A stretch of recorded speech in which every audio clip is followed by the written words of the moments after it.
So what if you could read your obituary today?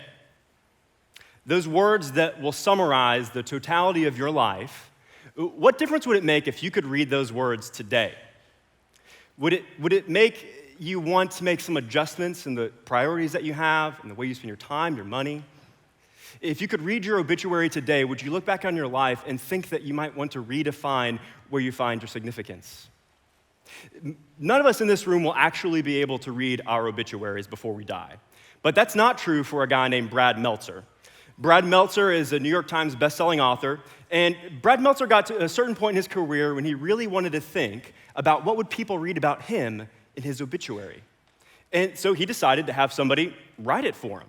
And just to be clear, it's not that Brad Meltzer was sick, he wasn't in any kind of danger with his life. He simply wanted to think about where his life was going. What kind of person was he becoming? What was the trajectory for Brad Meltzer's life? And so he had this reporter write up his obituary for him so he could read it. And as Brad Meltzer read through his obituary, he noticed all of the things that you would expect to find, right? So his birthplace, his interests, his career accomplishments, and everything was fine for Brad Meltzer until he got to the end of his obituary. And he was stunned, not because of what his obituary said, but because of what it didn't say. See, Brad Meltzer's obituary ended with 3 striking words. He was a. That's it. He had an open-ended obituary, and it made him really think about where his life was going. He was a what? Was he good? Was he bad? Was he successful? Was he a jerk? Was he a successful jerk? Like, who was he and who was he becoming? Brad Meltzer's open-ended obituary made him think about where his life was going. And the reality is that none of us will be able to read our obituaries like him, but everyone in this room this morning is living with an open-ended obituary, right? She was a. He was a what? How does that sentence end for you? See, whether you're here this morning and you're curious about Jesus, not sure what you think about him, or you're here this morning and you're convinced that you want to follow Jesus with everything that you've got, all of us have open-ended obituaries. We're living on some kind of trajectory with our lives. And the question for all of us this morning is, are we living on a trajectory that lasts? Are we living on a trajectory that has lasting significance? I remember learning a lesson about lasting significance years ago. I found myself in one of the most frightening places I've probably ever been in my life. And all of you have actually been there too. It's this place called middle school, right? You remember middle school, right? Everybody's trying to find their identity, trying to find out what makes them significant. And so here I am at the pre-growth spurt, so I'm a little kid, like, most kids are bigger than me, and it's fitness test day in gym class. You remember fitness test day in gym class, right? You have to do push-ups, pull-ups, sit-ups, and if for some reason you happen to do enough, your name gets put on the record board for the school. And I remember walking in the gym class, and I saw the record board for Plaza Middle School, and I saw next the record for pull-ups was 19. And I thought to myself, Jeff, if you can do 20 pull-ups, then you'll be a somebody. People will remember you, right? And they're not gonna expect you to do it because you're a lanky little kid. And so somehow I got on the pull-up bar, and somehow, some way, I actually cranked out 20 pull-ups. And don't get me wrong, it's not because I was a strong kid, like some kind of Navy SEAL in middle school, nothing like that. I was just light, so I could do more pull-ups than some other people. But I remember getting off that pull-up bar, and I just felt like I was a somebody. I was so significant, and I could just picture it in my head on the Plaza Middle School record board, Jeff Parrett, 20 pull-ups, forever in the memory of all the people who would walk through the school. I felt like a somebody. And the significance I felt coming off of that pull-up bar lasted for 2 minutes. Because 2 minutes later, the popular kid in my class got on the pull-up bar and easily did 21 pull-ups. And I was just totally crushed, right? Because my significance was taken away. I went from being a somebody to being a zero in 2 minutes. Now here's the thing. If your significance can wither away in the span of 2 minutes, then you have a significance problem, right? And I think we all kind of have this 2-minute significance problem. It's been coming up again and again in my life. Like at work, we crush our numbers 1 month, and you just make it happen, right? You've been working so hard, and you feel great about it. You feel significant for about 2 minutes, because 2 minutes later, you realize next month, the numbers are gonna reset, and I'm not the top dog anymore, right? Or at school, we work so hard to get the best grade, to get a great GPA, to get into the right college. And the thing is that that's great to get a good GPA, but for 2 minutes, you feel significant, and then you realize that the semester starts later and the grades start over when the semester starts over. And pretty soon I'll graduate from school and nobody will care what my GPA was, right? It's just little hits of 2-minute significance over and over again. See, there's a Christian thinker named Francis Schaeffer who says this really well, describes our significance problem. Here's what Francis Schaeffer says. He says, we all tend to live ash heap lives. We spend most of our time and money for things that will end up in the city dump. Now, Schaeffer's not saying that it's just the material things in our lives that end up in the ash heap, right? He's talking about the kinds of things, the moments, the pursuits that we have to fill our significance problem. All of those things tend to be the kind of things that will just end up in an ash heap when we're dead, right? It's filling our obituaries with just 2-minute significance over and over again. See, I think the problem that I have in my life, and the problem for a lot of us, is that we spend a lot of time worrying that we won't be significant at anything. The problem that we should be worrying about is that we would be significant in things that don't last. Are you with me? Like, we spend so much time and money and energy worrying that we won't be significant at anything. But what we should be worried about is that we spend our lives being insignificant in things that don't last. We have a significance problem. And it's really subtle, right? It's not like we're trying to do that, but it just kind of happens to us. And so we need help. And this morning, Jesus is going to help us with a life trajectory question, with a significance question to kind of orient where are our lives going and what difference does he make in it. We've been in this sermon series on questions that Jesus asked. And most of you don't know me this morning. It's a good time to pause real quick and introduce myself. My name is Jeff Parrett, and I work with the Crossing Students Ministry here, so with middle school and high school students. I take seminary classes out in St. Louis, and hopefully if I pass my classes, I'll be able to stay here for a little bit longer. That'd be awesome, hopefully a really long time. I have a beautiful wife, 2 awesome kids, but really I'm just an average, normal guy, right? Like I shop at Aldi, like just trying to figure things out one day at a time, trying to figure my life out. And because I'm a millennial, I'm angsty about figuring my life out, right? So some of us are there right now. It's real. So, but that means what that means for me is that this question about where's my life going, where do I have lasting significance, I really need to think about that question. And Jesus' question for us this morning is about that. But before we get to Jesus' question, just to remind ourselves, this sermon series that we've been in, we've been looking at questions that Jesus asked, and we've realized, I think, week after week, we've realized that Jesus does not ask questions to get information. Have you noticed that? Jesus doesn't get questions to get information. Jesus asks questions to create transformation. Jesus asks questions to create some kind of heart transformation, some kind of adjustment in our relationship with him. And so because that's true, when we look at the question this morning, it might kind of fly by us and think, wow, why does this question have to do with my life? But Jesus doesn't ask questions for information. He asks questions for transformation. So we're going to see what kind of heart transformation is Jesus getting at here in our passage. I want to set the scene. We're in Acts 26. This is after the death and resurrection of Jesus. Okay, so after Jesus' resurrection, Christianity is spreading throughout the ancient Roman world like wildfire. And all different kinds of people are becoming Jesus followers, right? Including a lot of Jewish people.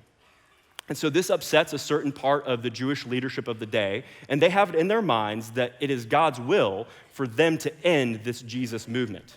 And one of those Jewish leaders who are trying to extinguish the Jesus movement is this guy named Saul. Now, Saul's doing all kinds of things to persecute Christians. He's putting men and women in prison. He's even participating in the execution of some Christians. And he thinks he's doing it because he thinks he's doing God's will for his life. He thinks he's doing good things for God. But here in Acts 26, Saul is actually recounting and remembering the way that Jesus engaged with him and transformed the trajectory of his life. And we're going to see what Jesus' question does to this man named Saul as he changes his trajectory. So we're going to go Acts 26:13. This is Saul remembering and recounting a journey to Damascus where he was going to persecute Christians. So this is what Saul says. I saw on the way a light from heaven, brighter than the sun, that shone around me and those who journeyed with me. And when we had all fallen to the ground, I heard a voice saying to me in the Hebrew language, Saul, Saul, why are you persecuting me? It is hard for you to kick against the goads. And I said, 'Who are you, Lord?' And the Lord said, 'I'm Jesus, whom you are persecuting.'" Okay, so Saul is on his way to Damascus to end the Jesus movement. But on the way, he's remembering this in Acts 26, on the way to Damascus, he's encountered by Jesus in a vision. And Jesus asks him, "Why are you persecuting me? Why are you persecuting me?"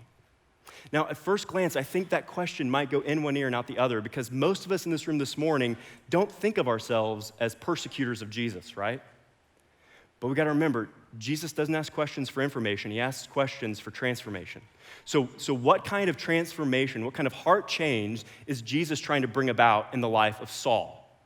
And to dig into that a little more deeply, I think we need to look at the statement following Jesus' question to Saul. So let's look at that verse again, Acts 26:14. Jesus asks Saul, "Saul, why are you persecuting me?"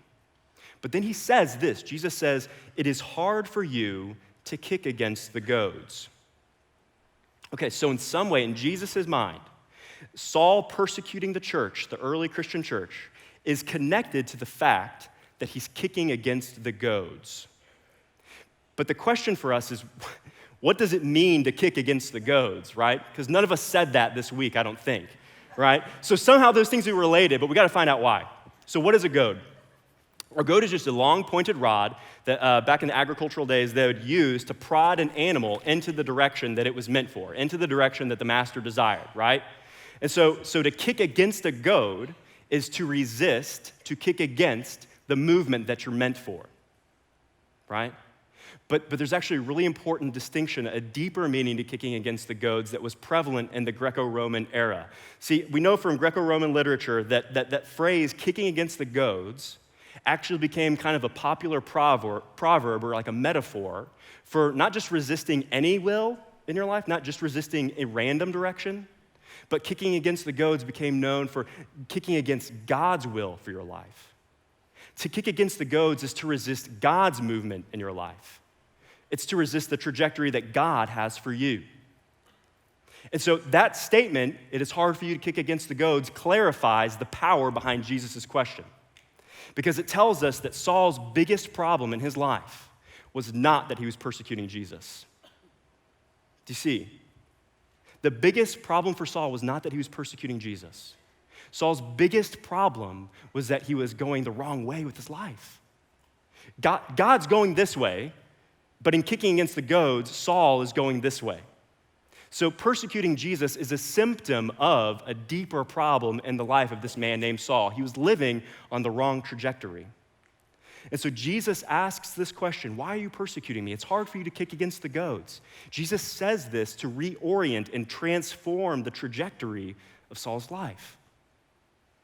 And that's exactly what he does, right? Jesus rewrites Saul's obituary. So before being encountered by Jesus, Saul's obituary would have said something like this: Saul was a successful religious man who knew the scriptures well. Saul was highly esteemed in the eyes of his peers. Saul was climbing the ladder of religious success. But do you notice, all of those things are just 2-minute significance over and over again. All of those things ultimately end up in an ash heap. And so in reorienting the trajectory of Saul's life, Jesus redefines where Saul finds his significance. And that's why for many of us today, Jesus rewriting Saul's obituary means that most of us today know this man Saul by his Roman name, Paul, one of the most influential missionaries that God has used in the history of his people, right? So Jesus is in the business of reorienting the trajectory of Saul's life, reorienting the trajectory of our life, and along the way, it changes how we define where lasting significance is found. But here's the question. If there is this goad that God is using to transform Saul's life, to transform your life and my life, the question is, where exactly is God taking us? In what direction, what kind of trajectory is God taking us on? What's the destination?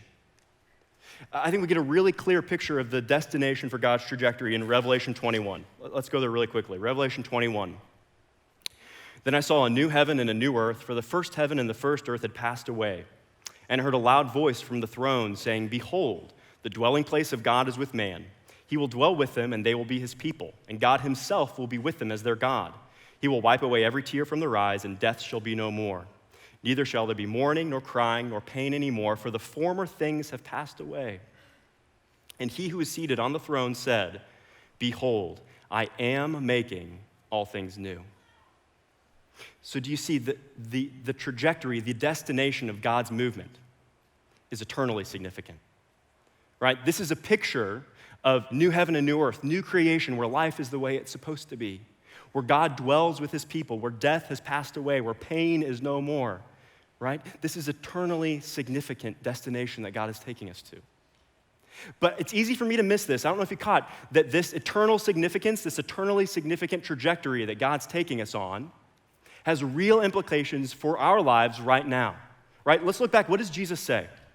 He says, Behold, I am making all things new. Jesus does not say, Behold, I will make all things new.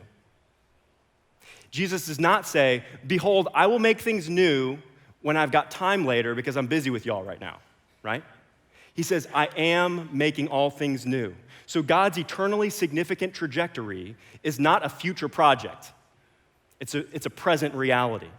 It is active. So if Jesus is making all things new right now, then there is eternal significance in everything you do, right? If Jesus is making all things new right now, there's eternal significance in everything you do, which means that every moment, every occasion, every decision in life, we have a choice, right? We can live for a trajectory that doesn't last, or we can live on one that lasts forever. In every moment of life, every occasion, every decision we make, every responsibility we have, we can live for 2-minute significance, or we can live for new creation significance, eternal significance with God. God wants to fill our obituaries with eternal significance, but I still find myself kicking against God's movement for my life, kicking against that trajectory that he's trying to move me on, right? And what happens is I kick against God's trajectory, I end up living with 2-minute significance over and over again, and in the end, my life will just end in an ash heap, right? Right?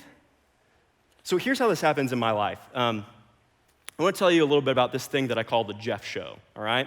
The Jeff Show is horrible, but I'm going to tell you about it, all right? So the Jeff Show is this, it's not real, obviously. It's this vision I have for my life in which I am the main character of my own hit reality show on Netflix, right?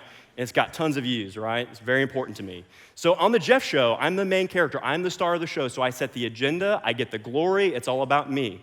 Now, it ends up happening in the Jeff Show because I see all the people in my life and the occasions of my life as little chances to further my little trajectory. I end up treating people, like the people that I love and care about, not as human beings made in God's image, but I treat people like props because my life's the Jeff Show. And you're a part of my life, not because I love you, not because God loves you, but because you're here to further my little trajectory, to fix my significance problem. The biggest problem, though, with the Jeff Show is not that I treat other people like props. That's a big problem. That's not the biggest problem. When I live in the Jeff Show and I'm at the center of the universe, I treat the living God like a prop, right? Are you with me? Like the creator of heaven and earth, who holds all things together, the almighty God, I treat him like a prop. He's there to make my show go the way I think it should go. All right? And here's the biggest irony about the Jeff Show is that when I'm living in it, I think that every moment of my life matters more. The reality is that living in the Jeff Show makes every moment of my life matter less.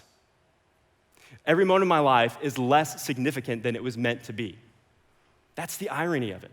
I'm actually living a less significant life, 2-minute significance over and over again, and it ends in an ash heap. So what about you? You don't live in the Jeff Show, but do you live in your own version of the me show? Where you're the star of the show? See, if you live in the me show, then you'll have this tendency to elevate performance over people in your life. So whether you're at work, you're at home, being at home is your full-time job, where you're at school, you'll have a tendency to prioritize better results, better numbers, better grades, better image, better kids over the people that God's put in your life. It is incredibly hard to show other people love and justice and mercy when I'm living in the me show, right? And don't get me wrong, it's not that I'm out to minimize God. I'm not trying to minimize other people. But when I put myself as the main character in my little Netflix show and I'm at the center of the universe, it's kind of inevitable that I will minimize God, that I will minimize other people and treat them like props, right? But the problem is that the me show just fuels 2-minute significance that ends in an ash heap, right? Here's what Jesus' question is trying to do to us this morning. God wants to take us out of the me show and put us on a life trajectory that has new creation significance every moment of life. If Jesus is making all things new, then there is eternal significance in all you do. If Jesus is making all things new, there is eternal significance in all that you do. So Jesus' question is relevant for all of us, right? Because all of us were made for lasting significance. All of us were made for more than the me show. But I think that Jesus' question hits all of us maybe a little bit differently this morning. Because some of us still have a lot of questions about who Jesus is. We might not be sure if God exists, if God is there. And if he is there, what does God have to do with my life? And if that's you, just please know I'm so glad that you're here. I want to ask you, when you think about your open-ended obituary, is it filled with lasting significance or with 2-minute significance? Like, I'm sure you're living a pretty good life, honestly. You're probably living a pretty good life, doing lots of good things. But I wonder, is there an ache deep within you when you're at work, in your relationships, with the people you love, at school? Is there an ache that tells you that you were made for more? And my question is, what if you were made for more? What if you were made for eternal significance, right? I think others of us really need to think carefully about this guy, Saul, before Jesus meets him. Because before Jesus encounters Saul and reorients the trajectory of his life, Saul is doing a lot of really good things for God, right? Saul thinks he's doing a lot of really good things for God before Jesus totally changes his trajectory. But here's the thing. If doing good things for God didn't actually fix Saul's significance problem, then doing church stuff will not fix our significance problem, right? Here's what I do. Here's what I think some of us can do sometimes. We go to our Sunday morning service. We attend our small group faithfully. We podcast extra sermons throughout the week, probably from churches in Texas, let's be honest. Like, we're doing all these things. We're serving, and those are all, and we repeat, right? And those are all really good things. Those can be such God-glorifying things, right? But here's what we can do. We can take good God-glorifying things, and we can make them self-glorifying things to fix our significance problem. And we end up treating God like a prop while we're at church, while we're doing church stuff. I think a lot of us, I'm asking myself this question, a lot of us need to be willing to ask, am I doing stuff for God because I believe that I am perfectly loved in Jesus, because I believe that Jesus is actively making all things new, or am I doing stuff for God to fix my significance problem? Is God a prop for me? See, no matter who we are or where we are in the spectrum of following Jesus or not being sure about Jesus, I think all of us need to regularly clarify whose significance we're living for, whose trajectory we're living on. There's a mentor of mine that does this really well. He prays this prayer that is so simple, but it is so revolutionary.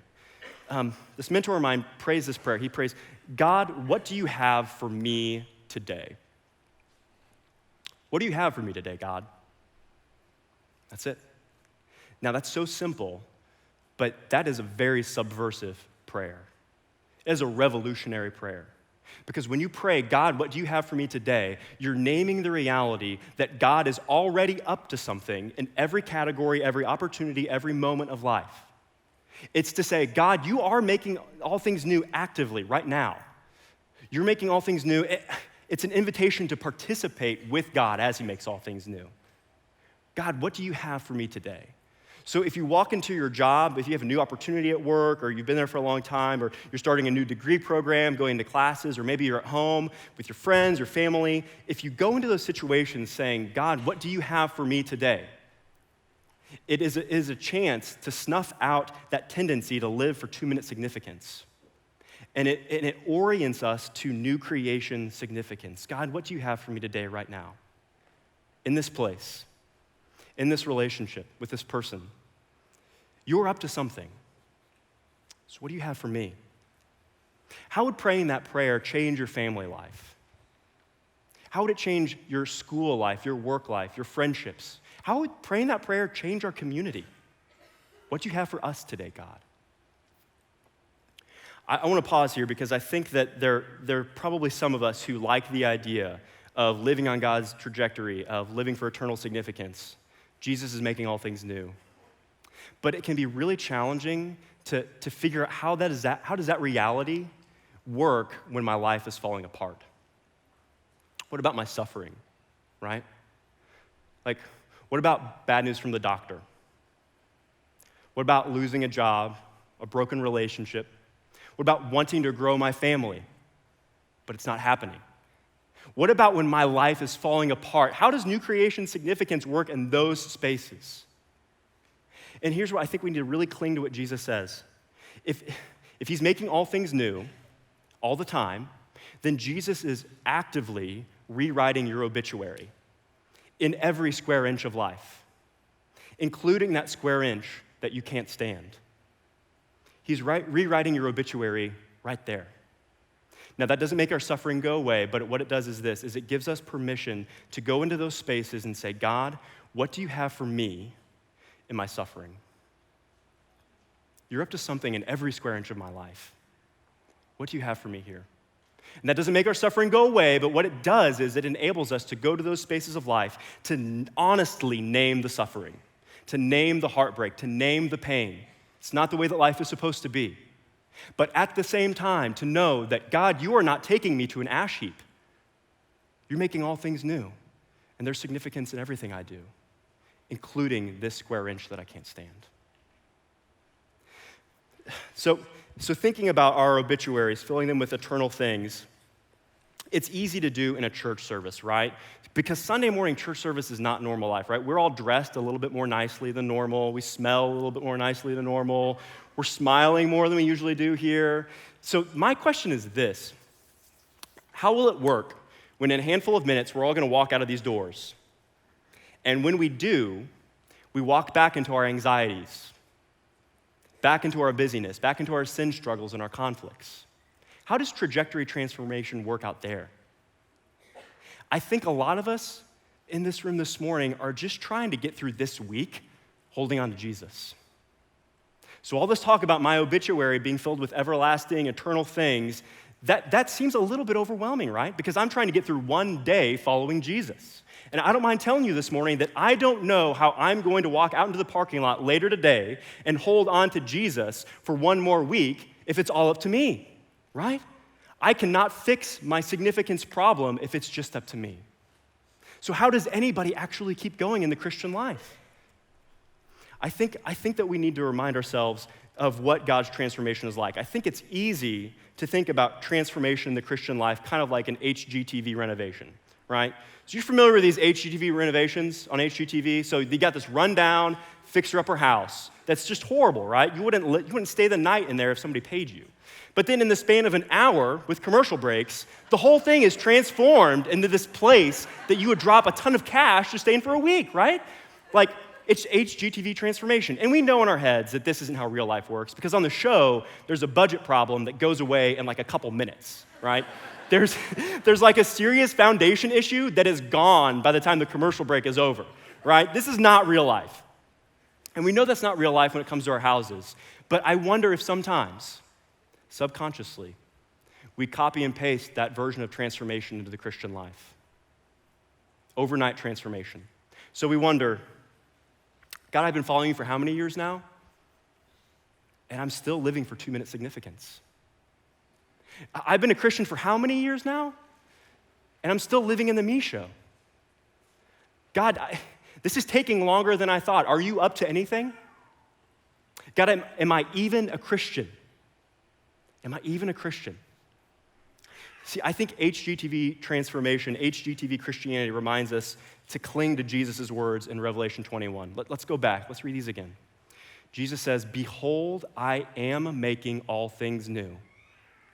In the present tense, actively, every day in every square inch of life. So if Jesus is actively rewriting our obituaries, actively reorient us to his eternal significance, that means that there's no such thing as a 1-hour transformation in the Christian life. There is no HGTV Christianity, right? The biggest problem with HGTV Christianity is not that it gives us a small view of the Christian life, by the way. It does do that. The biggest problem with HGTV Christianity is that it gives us an incredibly small view of God's love. Do you see, if Jesus wanted to change every one of us right now, he could do it. If Jesus wanted to work with HGTV transformation, HGTV Christianity, he could do it. He could change us overnight. But God sees fit to do daily, day after day after day after day heart transformation, right? One day at a time. God is not in the business of transforming us in the span of an hour with commercial breaks. He's in the business of transforming us one day at a time. And you know what that does? That's like God taking a giant highlighter and just illuminating his steadfast, relentless grace in our lives. Do you see, if Jesus is making all things new, God is incredibly relentless in pursuing you. He's incredibly relentless in showing us grace day after day after day. And that's his priority, is that we would change, but we would see the bigness, the vastness of his love for us, right? One day at a time. The only thing that is going to keep me going when I walk out of these doors later, the only thing that keeps any of us going when we walk out of these doors is because God is absolutely relentless in transforming our trajectories day after day. That's how we keep going. I want to go back to thinking about our obituaries. As the worship team comes back up, let's think about our obituaries again. She was a. He was a. A what? How does that end for you? You know, if you're on God's trajectory, God's eternally significant trajectory, your obituary can never actually end this way. Your obituary will never end this way if you live with new creation significance. If you're living on God's trajectory, your obituary ends like this. She was becoming a. He was becoming a. A what? She was becoming a new creation. He was becoming a new creation with new creation significance. If Jesus is making all things new and there's eternal significance in everything we do, that means this. One day, in the new heaven and new earth, where God perfectly dwells with his people, you'll be able to look back on your life at all of the moments, all of the occasions, all of the decisions, all of the seasons and the sufferings in life. And you'll be able to look back on all those and say, that whole time, God, you are doing something to make me new. That whole time, even in the square inches that I hated it the most, you were making me into a new creation. And you did it because you're absolutely relentless in your love for me. Do you see, that's how the living God works. That's how the living God moves. So because he is on the move, we can be the kind of people who pray, God, what do you have for us today? Because he's on the move, we can be the kind of people who daily cancel the me show and recast ourselves in his bigger movement, in his new creation significance. This is how the living God moves. Don't you want to move with him? Let's move with him. Amen.